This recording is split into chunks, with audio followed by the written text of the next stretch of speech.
Bosan dengan malam-malam yang terpotong? Terbangun di jam 3 pagi, menatap langit-langit, dan merasa cemas karena jam tidur yang berantakan? Jika Anda atau orang terdekat sering mengalami hal ini, Anda tidak sendirian.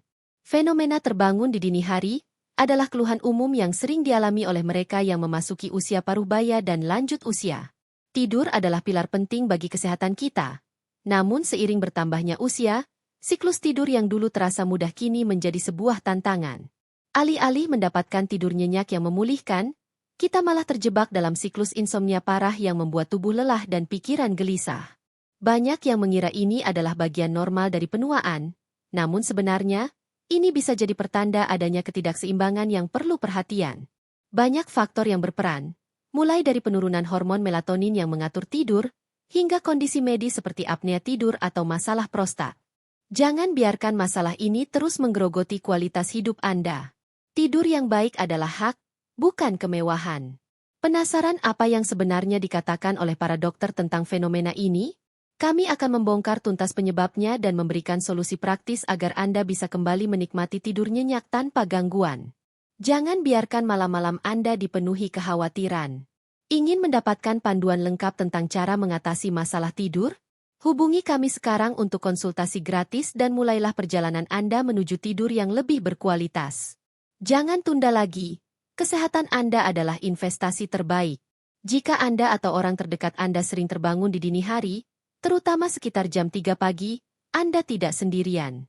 Fenomena ini adalah keluhan umum yang sering dialami oleh banyak orang, terutama saat memasuki usia paruh-baya dan lanjut usia. Keadaan ini seringkali menimbulkan rasa cemas dan pertanyaan, apakah ini normal? Apakah ada yang salah dengan kesehatan saya? Tidur adalah proses biologis yang sangat penting untuk memulihkan tubuh dan pikiran. Namun, seiring bertambahnya usia, siklus tidur kita mengalami perubahan signifikan. Perubahan ini seringkali menjadi akar dari masalah terbangun di dini hari. Perubahan dalam ritme sirkadian. Ritme sirkadian adalah jam biologis internal tubuh yang mengatur kapan kita merasa lelah dan terjaga. Pada usia muda, ritme ini cenderung stabil dan kuat, memastikan kita tidur nyenyak sepanjang malam. Namun, seiring bertambahnya usia, ritme sirkadian ini melemah dan menjadi kurang teratur. Akibatnya, sinyal untuk tetap tidur menjadi tidak sekuat dulu. Pergeseran siklus tidur. Siklus tidur manusia terdiri dari beberapa fase, termasuk tidur ringan, fase light sleep, dan tidur nyenyak, fase deep sleep atau REM sleep. Pada usia muda, durasi tidur nyenyak sangat dominan, membuat kita sulit terbangun bahkan oleh suara atau cahaya. Namun, pada usia lanjut, fase tidur nyenyak ini berkurang drastis, sementara durasi tidur ringan meningkat. Hal inilah yang membuat lansia menjadi lebih sensitif terhadap gangguan, seperti suara kecil dari luar atau kebutuhan untuk buang air kecil. Pergeseran ini membuat tidur menjadi lebih terfragmentasi atau terpecah-pecah. Seseorang yang dulunya bisa tidur 8 jam tanpa henti kini mungkin tidur dalam durasi yang lebih pendek dengan periode terbangun di tengah malam. Terbangun di jam 3 pagi seringkali menjadi titik kritis, di mana siklus tidur yang terganggu ini mencapai puncaknya. Faktor pemicu.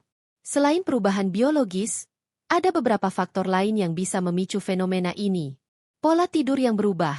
Banyak lansia cenderung tidur lebih awal dan bangun lebih awal. Jika mereka tidur pukul 8 atau 9 malam, maka jam 3 pagi adalah waktu yang wajar bagi tubuh mereka untuk merasa sudah cukup beristirahat. Kebutuhan tidur yang menurun. Seiring bertambahnya usia, kebutuhan tidur harian bisa sedikit berkurang. Jika seseorang yang dulunya butuh 8 jam tidur sekarang hanya butuh 6-7 jam, maka wajar jika mereka terbangun lebih cepat. Masalah kesehatan. Gangguan seperti apnea tidur, sindrom kaki gelisah, nyeri kronis, seperti radang sendi, atau peningkatan frekuensi buang air kecil, nokturia, sangat sering menjadi penyebab seseorang terbangun di tengah malam. Kecemasan dan stres. Pikiran yang berlebihan tentang pekerjaan, keluarga, atau kesehatan dapat mengganggu ketenangan tidur. Saat terbangun di malam hari, pikiran-pikiran ini cenderung memburuk, menciptakan lingkaran setan yang sulit diputus. Memahami bahwa fenomena ini adalah hasil dari kombinasi faktor biologis dan gaya hidup adalah langkah pertama untuk mengatasinya. Di bab berikutnya, kami akan membahas lebih dalam tentang sudut pandang medis dan solusi praktis untuk masalah ini. Fenomena terbangun di jam 3 pagi tidak hanya sekadar masalah kebiasaan, tetapi seringkali memiliki akar medis yang perlu diperhatikan. Menurut para ahli, masalah ini seringkali berkaitan erat dengan insomnia, namun jenis insomnia yang berbeda dari yang dialami oleh orang muda. Insomnia pada lansia, atau yang dikenal sebagai insomnia sekunder, bisa menjadi gejala dari kondisi medis lain, bukan hanya karena stres atau gaya hidup. Jika pada usia muda insomnia bisa datang dan pergi, pada lansia, gangguan tidur ini bisa menjadi tanda dari masalah kesehatan yang lebih serius atau perubahan biologis yang lebih dalam. Kondisi medis yang sering terkait. Gangguan pernapasan saat tidur. Salah satu penyebab paling umum adalah apnea tidur, sleep apnea. Kondisi ini menyebabkan saluran napas tersumbat berulang kali selama tidur, yang membuat otak secara otomatis terbangun untuk memulihkan napas. Penderita apnea tidur mungkin tidak menyadari mereka sering terbangun, tetapi mereka akan merasa sangat lelah di siang hari. Apnea tidur sering ditandai dengan dengkuran keras dan terputus-putus. Sindrom kaki gelisah. Restless leg syndrome. Kondisi ini ditandai dengan sensasi tidak nyaman di kaki, seperti geli, kesemutan, atau rasa gatal, yang memicu dorongan kuat untuk menggerakkan kaki. Gejala ini sering memburuk di malam hari dan dapat mengganggu tidur secara signifikan, memaksa penderitanya untuk terbangun. Masalah kandung kemih dan prostat. Peningkatan frekuensi buang air kecil di malam hari, yang dikenal sebagai nokturia, adalah penyebab utama lainnya. Pada pria, ini sering disebabkan oleh pembesaran kelenjar prostat jinak, benign prostatic hyperplasia atau BPH, yang menekan uretra dan kandung kemih. Pada wanita, nokturia bisa disebabkan oleh otot kandung kemih yang melemah atau kondisi lain. Kebutuhan untuk bangun dan pergi ke toilet di tengah malam seringkali memecah siklus tidur dan menyulitkan untuk kembali tidur nyenyak. Nyeri kronis. Penyakit seperti radang sendi, artritis, nyeri punggung kronis, atau fibromialgia dapat menyebabkan ketidaknyamanan fisik yang mengganggu tidur. Rasa sakit yang meningkat di malam hari atau posisi tidur yang salah dapat memicu tubuh untuk terbangun. Peran hormon dalam gangguan tidur. Selain kondisi medis, perubahan hormon juga menjadi faktor kunci. Melatonin, hormon yang membantu tubuh merasa mengantuk, diproduksi lebih sedikit seiring bertambahnya usia. Penurunan ini membuat tubuh lansia lebih sulit untuk tetap tidur nyenyak sepanjang malam. Di sisi lain, kortisol, hormon stres, memiliki pola yang berantakan. Normalnya, kadar kortisol akan sangat rendah di malam hari. Namun, pada lansia, kadar kortisol bisa meningkat terlalu dini di pagi hari, bahkan saat masih gelap. Peningkatan kortisol ini memberi sinyal kepada tubuh untuk bangun, menjelaskan mengapa banyak orang terbangun di jam-jam subuh. Pentingnya konsultasi medis. Jika masalah terbangun di dini hari terus berlanjut dan mengganggu kualitas hidup, sangat disarankan untuk berkonsultasi dengan dokter. Dokter dapat membantu mengidentifikasi akar masalah yang sebenarnya, baik itu apnea tidur, nyeri kronis, atau masalah hormonal. Jangan anggap remeh masalah tidur ini, karena kualitas tidur yang buruk dapat berdampak pada kesehatan fisik dan mental secara keseluruhan. Hormon dan perubahan biologis. Selain masalah medis dan perubahan siklus tidur, faktor biologis, khususnya peran hormon, memegang peranan krusial dalam menjelaskan mengapa banyak orang di usia tua sering terbangun di jam 3 pagi. Dua hormon utama yang menjadi sorotan adalah melatonin dan kortisol. Keduanya memiliki peran berlawanan namun saling terkait dalam mengatur siklus tidur bangun kita, dan ketidakseimbangan pada salah satunya dapat mengganggu tidur secara signifikan. Melatonin, sang konduktor tidur. Melatonin adalah hormon yang sering disebut sebagai hormon tidur. Hormon ini diproduksi oleh kelenjar pineal di otak sebagai respons terhadap kegelapan. Produksi melatonin mulai meningkat di malam hari, memberi sinyal kepada tubuh bahwa sudah waktunya untuk bersiap-siap tidur. Puncaknya terjadi di tengah malam, membantu kita tetap tertidur lelap. Sayangnya, seiring bertambahnya usia, produksi melatonin secara alami menurun. Penurunan ini menyebabkan dua masalah utama. Sulit memulai tidur. Dengan kadar melatonin yang lebih rendah, proses untuk merasa mengantuk menjadi lebih lambat. Sulit mempertahankan tidur. Karena kadar melatonin tidak mencapai puncak yang sama seperti saat muda, tubuh menjadi lebih rentan untuk terbangun di tengah malam. Inilah yang menjelaskan mengapa banyak lansia bisa tidur lebih awal, tetapi kemudian terbangun di jam-jam subuh. Selain itu, gaya hidup modern juga dapat memperburuk kondisi ini. Paparan cahaya buatan, terutama dari layar gawai dan televisi di malam hari, dapat menekan produksi melatonin. Cahaya biru dari layar memberikan sinyal palsu kepada otak bahwa masih siang hari, sehingga menunda pelepasan melatonin dan mengganggu jadwal tidur alami tubuh. Kortisol, hormon stres yang mengatur bangun. Berbeda dengan melatonin, kortisol adalah hormon yang membantu kita terjaga dan waspada. Kadar kortisol secara alami paling rendah di tengah malam dan mulai meningkat di pagi hari untuk membantu tubuh kita bangun dan bersiap menghadapi hari. Pada orang yang mengalami gangguan tidur, pola kortisol ini bisa berantakan. Kadar kortisol dapat meningkat terlalu dini di pagi hari, bahkan sebelum matahari terbit, memicu tubuh untuk terbangun. Kenaikan kortisol ini seringkali berhubungan dengan stres dan kecemasan.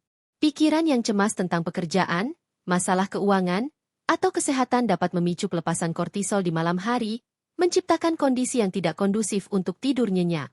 Ketika Anda terbangun di jam 3 pagi dan tiba-tiba merasa cemas atau gelisah, itu bisa jadi adalah efek dari kenaikan kortisol yang tidak pada waktunya. Lingkaran setan ini membuat Anda semakin sulit untuk kembali tidur. Kecemasan meningkatkan kortisol, dan kortisol membuat Anda tetap terjaga. Memahami peran penting kedua hormon ini adalah kunci untuk mengatasi masalah tidur.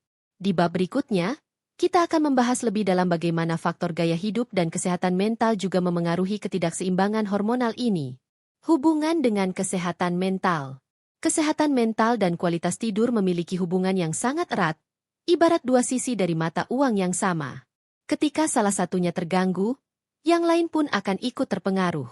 Pada orang yang memasuki usia senja, masalah kesehatan mental seperti kecemasan dan depresi seringkali menjadi pemicu utama gangguan tidur, termasuk fenomena terbangun di jam 3 pagi.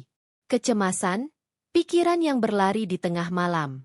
Saat kita tidur, otak seharusnya beristirahat dari aktivitas berpikir yang intens. Namun, bagi penderita kecemasan, pikiran-pikiran negatif dan kekhawatiran bisa tetap aktif. Saat Anda terbangun di jam 3 pagi, suasana hening dan gelap seringkali memperburuk kecemasan. Kekhawatiran tentang kesehatan, masalah keuangan, atau bahkan perasaan kesepian dan kehilangan bisa terasa jauh lebih besar dan menakutkan di tengah malam. Pikiran yang tidak bisa berhenti, atau yang dikenal sebagai overthinking, memicu pelepasan hormon stres seperti kortisol. Peningkatan kortisol ini memberi sinyal kepada tubuh bahwa ada ancaman yang perlu diwaspadai, sehingga mempersulit untuk kembali tidur. Anda mungkin terjebak dalam lingkaran setan. Anda cemas karena tidak bisa tidur, dan ketidakmampuan untuk tidur membuat kecemasan Anda semakin parah. Depresi, tidur yang terganggu dan kelelahan yang kronis. Depresi juga memiliki dampak signifikan pada pola tidur. Depresi dapat menyebabkan dua jenis gangguan tidur utama: insomnia, sulit tidur, dan hipersomnia, tidur berlebihan. Untuk kasus insomnia, penderita depresi seringkali mengalami kesulitan untuk memulai tidur atau mempertahankan tidur sepanjang malam. Terbangun di dini hari adalah gejala umum depresi, yang seringkali disertai dengan perasaan putus asa, sedih, atau tidak berdaya. Kualitas tidur yang buruk akibat depresi dapat memperburuk gejala depresi itu sendiri. Kurang tidur membuat seseorang merasa lebih lelah, mudah marah, dan sulit berkonsentrasi, yang pada akhirnya memperdalam lingkaran depresi. Hal ini menciptakan siklus yang sulit diputus tanpa intervensi yang tepat. Solusi berbasis kesehatan mental. Mengatasi masalah tidur yang berkaitan dengan kesehatan mental bukanlah sekadar mengambil pil tidur. Pendekatan yang lebih holistik dan mendalam seringkali diperlukan, seperti terapi bicara, terapi kognitif perilaku, CBT, adalah salah satu metode yang sangat efektif. CBT membantu individu mengidentifikasi dan mengubah pola pikir negatif yang berkontribusi pada kecemasan dan insomnia. Teknik relaksasi, latihan pernapasan dalam, meditasi, atau mindfulness dapat membantu menenangkan pikiran sebelum tidur. Membangun rutinitas, menetapkan jadwal tidur yang konsisten, melakukan aktivitas menenangkan sebelum tidur, dan menghindari paparan berita atau media yang memicu stres dapat membantu. Jika Anda menduga masalah tidur Anda berhubungan dengan kecemasan atau depresi, sangat penting untuk mencari bantuan dari profesional kesehatan mental. Mengatasi akar masalah ini adalah langkah krusial untuk mendapatkan kembali tidur malam yang nyenyak. Gaya hidup yang mempengaruhi. Masalah tidur, termasuk sering terbangun di jam 3 pagi, tidak hanya disebabkan oleh faktor biologis atau medis semata. Gaya hidup sehari-hari memegang peranan yang sangat besar dalam menentukan kualitas tidur kita. Perilaku, kebiasaan, dan pilihan yang kita buat dari pagi hingga malam dapat secara langsung memengaruhi kemampuan kita untuk tidur nyenyak sepanjang malam. Pola makan dan minum. Apa yang Anda konsumsi, terutama di sore dan malam hari, bisa menjadi pemicu utama gangguan tidur. Kafein. Banyak orang mengandalkan kopi, teh, atau minuman bersoda untuk tetap terjaga. Namun, efek kafein bisa bertahan hingga 6-8 jam. Mengonsumsi kafein di sore hari dapat mengganggu kemampuan Anda untuk tidur lelap di malam hari, membuat Anda lebih mudah terbangun. Alkohol. Meskipun alkohol sering dianggap membuat mengantuk, kenyataannya adalah ia merusak kualitas tidur. Alkohol dapat membantu Anda tertidur lebih cepat, tetapi akan mengganggu siklus tidur nyenyak, REM sleep, di paruh kedua malam. Akibatnya, Anda mungkin terbangun di dini hari saat efek alkohol sudah hilang, dan sulit untuk kembali tidur. Makanan berat. Mengonsumsi makanan berat atau pedas menjelang tidur dapat menyebabkan gangguan pencernaan, refluks asam lambung, atau rasa tidak nyaman yang membuat Anda sulit tidur. Aktivitas fisik dan jadwal harian. Kurang aktivitas fisik. Berolahraga secara teratur adalah salah satu cara terbaik untuk meningkatkan kualitas tidur. Olahraga membantu mengatur ritme sirkadian dan mengurangi stres. Namun, berolahraga terlalu dekat dengan waktu tidur dapat memberikan efek sebaliknya, karena meningkatkan suhu tubuh dan adrenalin yang membuat tubuh sulit rileks. Tidur siang yang tidak tepat. Tidur siang, terutama bagi lansia, bisa sangat bermanfaat. Namun, tidur siang yang terlalu lama atau terlalu larut di sore hari dapat mencuri jam tidur malam Anda. Tubuh Anda mungkin merasa sudah cukup beristirahat, sehingga Anda tidak merasa lelah saat malam tiba dan akan terbangun lebih cepat. Paparan cahaya. Cahaya, terutama cahaya biru dari layar smartphone, tablet, dan televisi, menekan produksi melatonin, hormon tidur. Menggunakan gawai sebelum tidur mengirimkan sinyal ke otak bahwa masih siang, mengganggu jadwal tidur alami Anda. Lingkungan tidur yang tidak kondusif. Suhu ruangan. Kamar tidur yang terlalu panas atau terlalu dingin dapat mengganggu tidur. Suhu yang ideal untuk tidur adalah. Saran dokter. Apa yang harus dilakukan? Jika Anda sering terbangun di jam 3 pagi dan merasa terganggu, ada beberapa langkah yang bisa Anda ambil untuk memperbaiki kualitas tidur Anda. Saran ini datang dari para ahli dan dokter yang memahami kompleksitas masalah tidur pada usia lanjut. Ciptakan lingkungan tidur yang optimal. Gelap total. Gunakan tirai tebal, penutup mata, atau matikan semua lampu indikator elektronik. Kegelapan penuh membantu tubuh memproduksi melatonin secara alami. Suhu sejuk. Pastikan kamar tidur memiliki suhu yang sejuk dan nyaman. Suhu yang terlalu panas atau dingin dapat mengganggu tidur. Tenang. Gunakan penyumbat telinga atau mesin suara putih, white noise machine, jika Anda tinggal di lingkungan yang bising. Suara yang konsisten dapat menutupi suara-suara yang mengganggu. Atur kembali jadwal tidur Anda. Jadwal tidur konsisten. Usahakan untuk tidur dan bangun di jam yang sama setiap hari, bahkan di akhir pekan. Jadwal yang konsisten membantu mengatur kembali ritme sirkadian atau jam biologis tubuh Anda. Batasi tidur siang. Jika Anda harus tidur siang, batasi durasinya tidak lebih dari 30 menit dan hindari tidur siang di sore hari. Tidur siang yang terlalu lama atau terlalu larut dapat mengganggu tidur malam. Terapkan kebiasaan yang membangun tidur. Hindari paparan layar. Jauhi televisi, smartphone, dan tablet setidaknya 1 jam sebelum tidur. Cahaya biru dari layar menghambat produksi melatonin. Lakukan relaksasi. Lakukan aktivitas yang menenangkan sebelum tidur, seperti membaca buku, bukan di tablet, mendengarkan musik lembut, atau mandi air hangat. Ini memberi sinyal pada tubuh bahwa sudah waktunya untuk rileks. Batasi kafein dan alkohol. Hindari kopi, teh, minuman bersoda, dan coklat di sore dan malam hari. Batasi konsumsi alkohol karena dapat merusak kualitas tidur Anda, meskipun awalnya terasa mengantuk. Tangani masalah kesehatan yang mendasari. Konsultasi medis. Jika masalah terbangun di malam hari terus berlanjut, segera konsultasikan dengan dokter.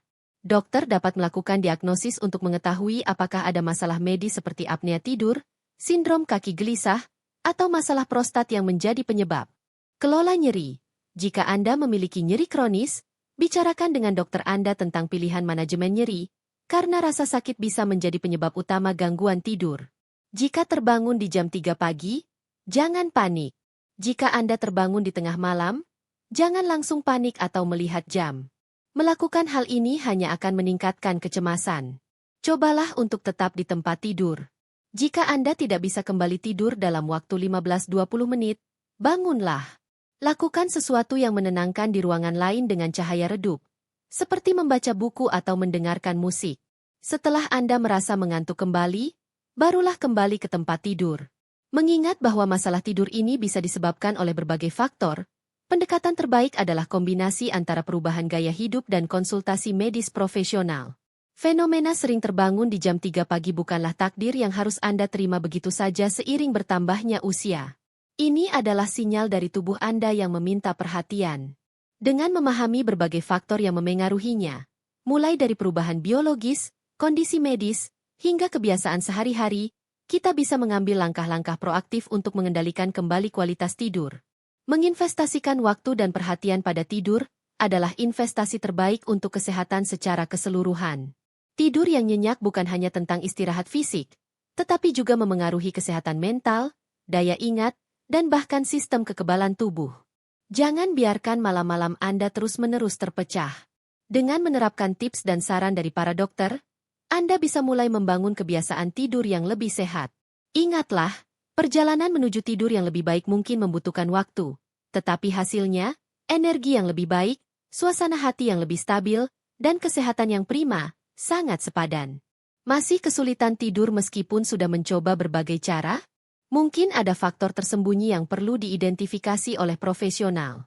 Jangan biarkan masalah tidur mengganggu hidup Anda lebih lama lagi. Hubungi dokter Anda atau ahli tidur terdekat untuk mendapatkan diagnosis yang akurat dan rencana perawatan yang dipersonalisasi. Tidur yang berkualitas adalah hak Anda. Ambil langkah pertama hari ini.